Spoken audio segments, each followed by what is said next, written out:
Hello à tous et bienvenue dans un nouvel épisode du Bureau des Histoires.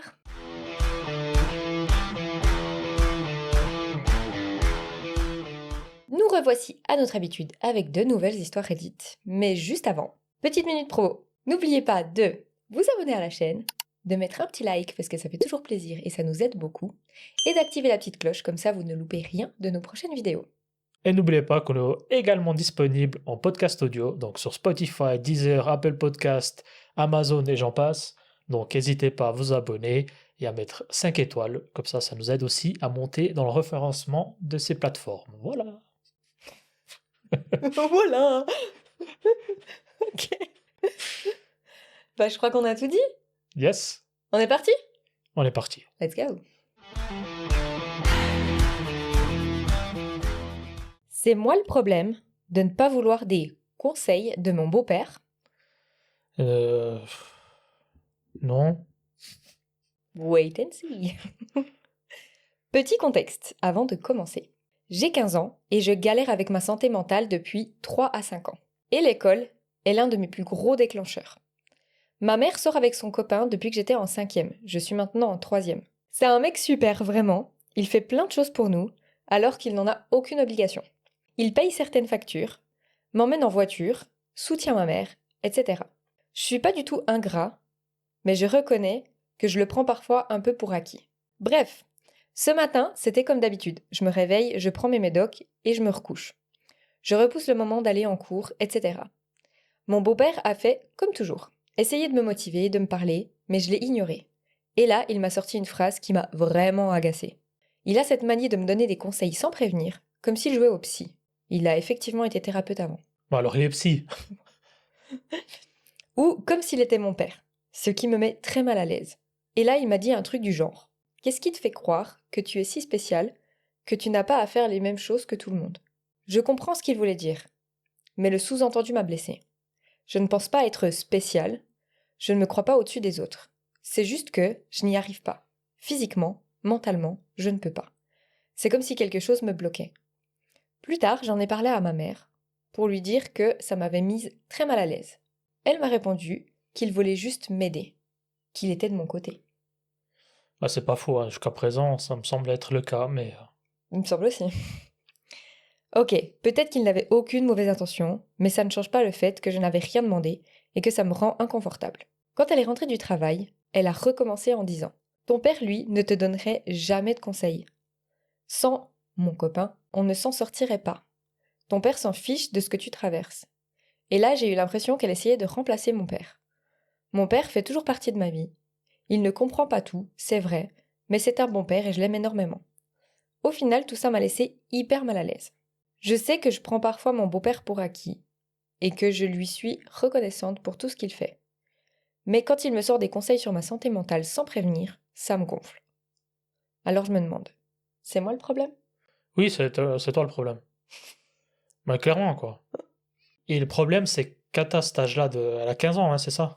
Oui, À 15 ans, le problème, c'est que tu es en construction mentalement, physiquement de toi-même et tu penses que tout le monde t'en veut ou que le monde entier est contre toi. Alors, je dis pas qu'elle a pas vraiment des problèmes de santé mentale, mais c'est vrai qu'à cet âge-là, on traverse tous des périodes un peu chiantes et c'est pour ça que j'ai du mal à compatir avec elle sur cette histoire. Parce que le beau-père, il a l'air quand même de pas être non plus le beau-père qu'on voit dans toutes les histoires qu'on raconte, tu vois.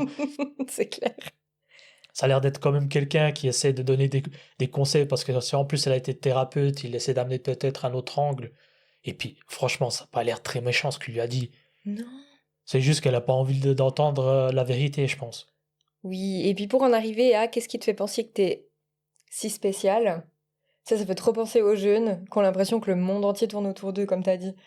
Et du coup, c'est ouais, mais moi, nanana, nanana. Et puis lui, mais qu'est-ce qui te fait penser que t'es si spécial? C'est pas non plus, il l'a pas maltraité, quoi. Oui, mais à 15 ans, t'as pas ce recul de te dire ah, ça c'est une bonne question, je me suis jamais posé cette question. Tu dis ouais, mais quoi, tu me poses cette question? Ouais. Tu sais qui je suis, moi? Et puis après, elle dit, il a cette habitude de te donner des conseils sans prévenir. Mais qui prévient, en fait? Excusez-moi, j'ai un conseil. Je peux me permettre un petit conseil ou c'est pas le moment? Je sais pas, quand tu vois quelqu'un qui fait partie de ta famille quand même, ça fait 2 ans qu'ils sont ensemble avec tout ce qu'il fait pour eux, je pense qu'il fait partie de la famille. Quand t'as quelqu'un de ta famille que tu vois galérer et que t'as envie de l'aider, c'est normal de lui donner des conseils en fait. Oui, et puis en même temps, même si c'est pas son beau-père, t'as des gens autour de toi qui, peut-être pendant 2 ans, sont à tes côtés, bah, ils peuvent te donner des conseils. Mais bien Après, c'est à sûr. toi de voir si tu veux le prendre ou pas. Elle peut très bien ne pas prendre son conseil et puis passer à autre chose. Mais le problème, c'est son âge, c'est surtout ça. Ouais, je pense aussi. Mais c'est vrai que ça fait un peu gamine ingrate là, qui... Oui, là en tout cas, ça donne pas cette vibe que le beau-père veut prendre la place absolument du père. À part la mère qui dit, on voit qu'elle a une petite dent contre le père biologique et qui essaie de foutre un peu le bordel. Mais sinon, voilà, moi, pour moi, c'est assez simple, hein, c'est elle le problème. Ouais, je pense aussi. Elle verra peut-être ça différemment quand elle sera un peu plus vieille. Oui, j'imagine. Quand tu prends Hmm. du recul un peu, quand tu grandis, tu te rends compte que les gens te voulaient du bien et qu'ils étaient pas tous contre toi. Parce que là, elle va pleurer en écoutant Kyo et puis ça ira très bien. Alors, je sais pas si c'est une histoire anglaise, est-ce qu'ils écoutent Kyo, mais on sait jamais. Écoute. Donc voilà, je crois que sur celle-là, on est plutôt d'accord, hein. Yes, On passe à la suite? on passe à la suite. C'est parti.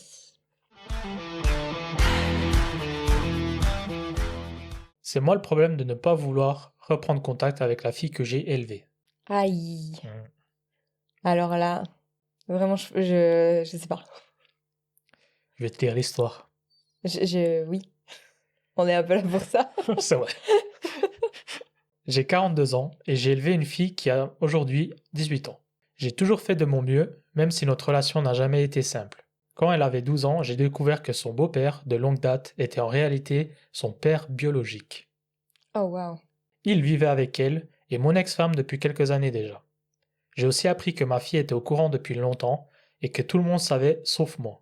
Donc en fait, lui, il croyait avoir eu un enfant avec quelqu'un, il l'a Oui, élevé, oui, sa personne a refait sa vie avec quelqu'un d'autre, oui, et en fait, ce quelqu'un d'autre est le réel père de de cet la fille. enfant. Voilà, Ok. faut suivre. Ouais, c'est pour ça que je me suis dit, je vais faire un petit récap pour être sûre, parce que... Ah mon Dieu, ouais. Donc je reprends et que tout le monde savait sauf moi, elle, ma fille, mon ex et ce fameux beau-père. Quand j'ai découvert la vérité, j'ai saisi le tribunal. La justice a alors mis fin à mes paiements de pension. Et après ça, ma fille a coupé les ponts avec moi. Quelques années plus tard, son père biologique a obtenu la garde officielle et la responsabilité parentale.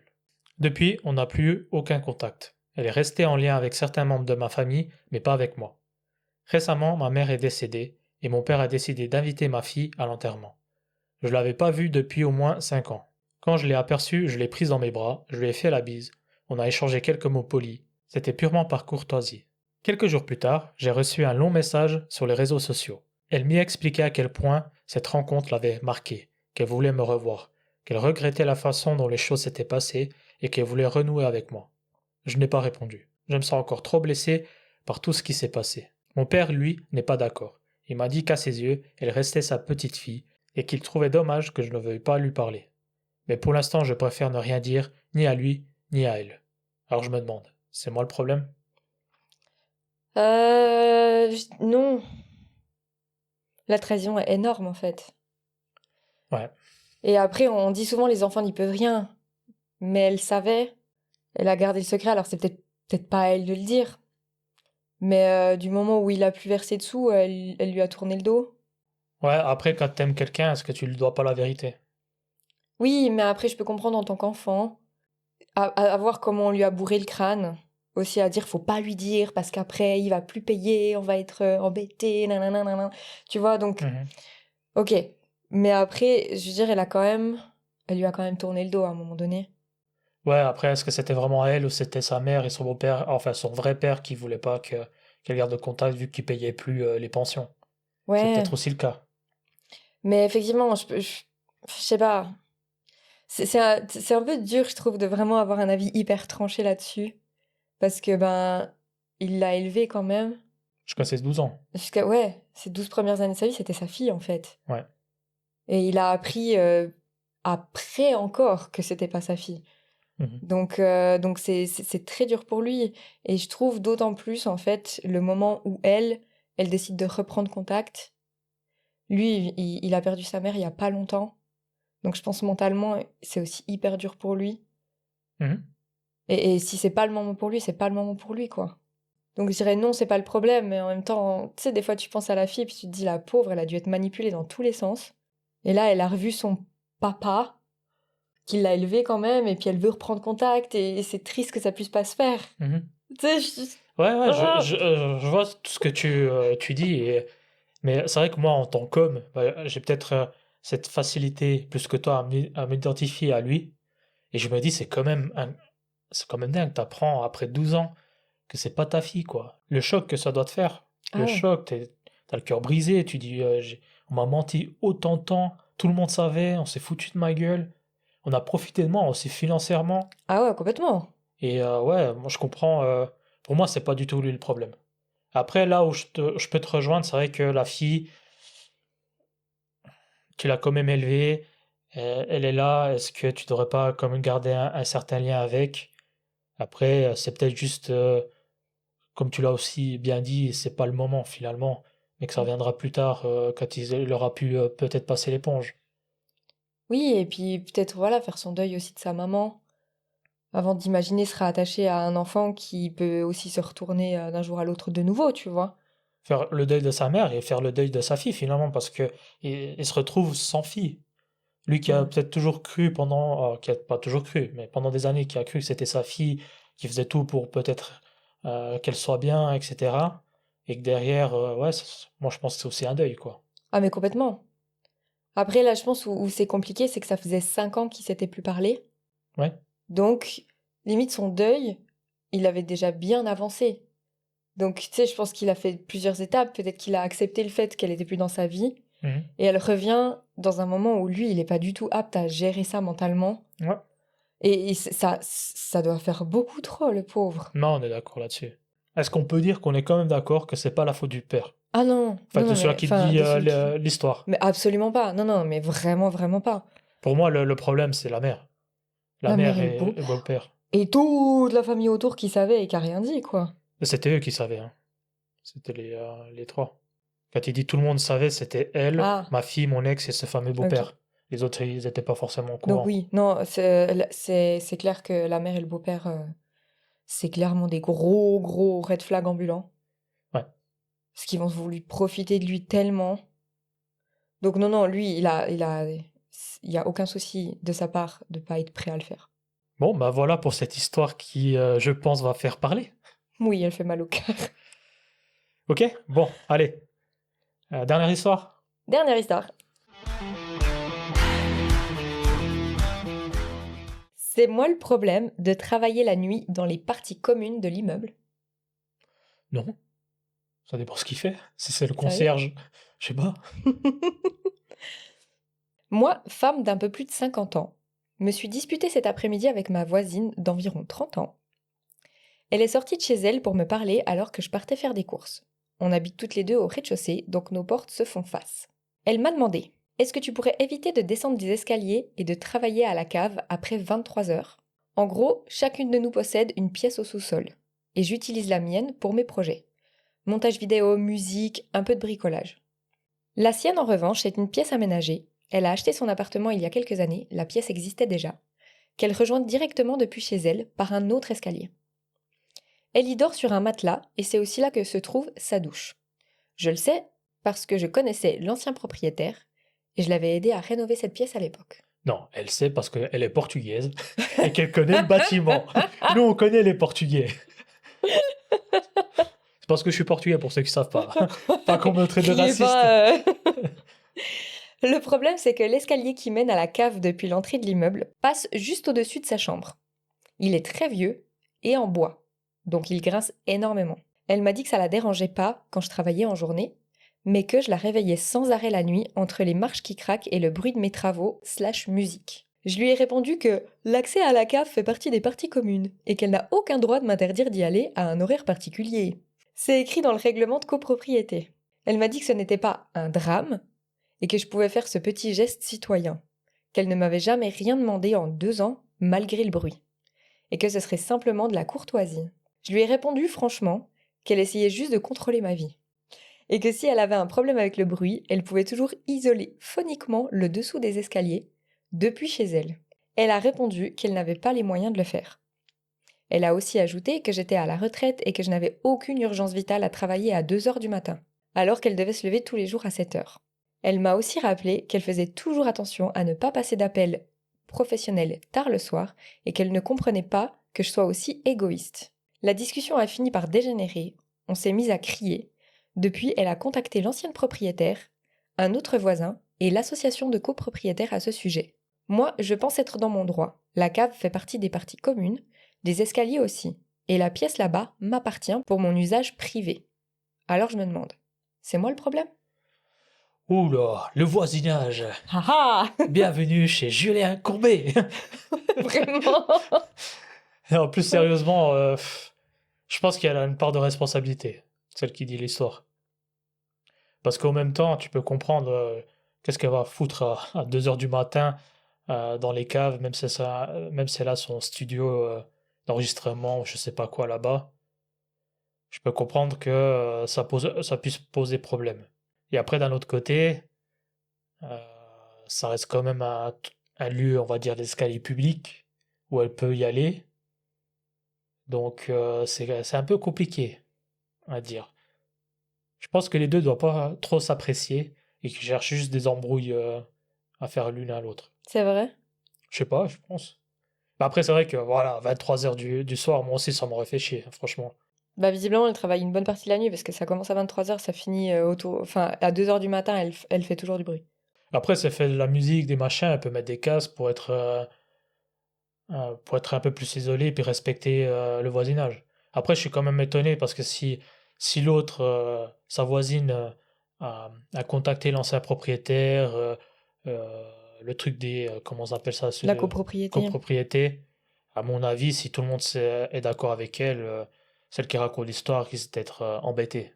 Parce qu'à 23 heures, je sais pas comment ça se passe dans les pays peut-être plus anglophones, mais généralement, dans les pays en Europe, t'as pas forcément le droit de faire beaucoup de bruit à partir d'un certain horaire. Donc, Ouais. je sais pas ce que toi t'en penses. Non, pour moi, c'est elle le problème complètement, hein. Parce que comme elle a dit, elle est à la retraite. 50 ans à la retraite, hein, chapeau. Ouais, pas mal, hein. Elle est à la retraite et elle fait ça toutes les nuits, quoi. Toutes les nuits, elle réveille sa voisine pour aller faire des travaux et de la musique. C'est même pas comme si elle passait furtivement pour aller lire un livre, quoi. Et puis le fait de répondre, ouais, t'as qu'à isoler phoniquement le dessous des escaliers. Alors elle est là, c'est les parties communes, j'ai le droit de faire ce que je veux. Mais par contre, l'autre, elle doit payer pour isoler les parties communes si elle veut pas être réveillée toutes les nuits.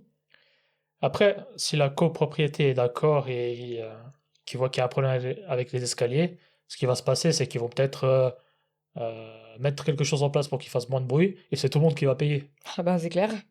Donc, non, mais ouais, je pense qu'on peut être d'accord sur cette histoire aussi pour dire que c'est celle qui dit l'histoire qui est plus fautive que l'autre. Ouais. En plus, l'autre, elle a attendu 2 ans avant de lui en parler. Donc elle est cool quand même. C'est vrai. Je sais pas si j'aurais attendu 2 ans à me faire réveiller toutes les nuits, moi. Donc voilà. Pour moi, c'est elle le problème. Ah bah, je te rejoins. Allez, Ah J'étais convaincue. tu m'as convaincu. C'est ma haine des Karen qui a pris le dessus. Je passe du côté obscur. Ah, très bien. Bon, bah voilà, on arrive au bout. Du coup, vous nous donnerez votre avis sur, d'après vous, qui est le problème de ces histoires. Mhm. Et on se réjouit de vous lire. Si vous voulez un peu plus débattre sur TikTok, dans les commentaires, on a énormément de mouvements. Les gens débattent, ils parlent, donc c'est vraiment hyper intéressant aussi de se retrouver là-bas. Et on espère pouvoir créer la même communauté sur YouTube, donc n'hésitez pas aussi à mettre vos commentaires sur YouTube et sur toutes vos plateformes de podcast, parce qu'on est partout et on vous répondra partout. Voilà, très bien dit. Je pense qu'on va rester là.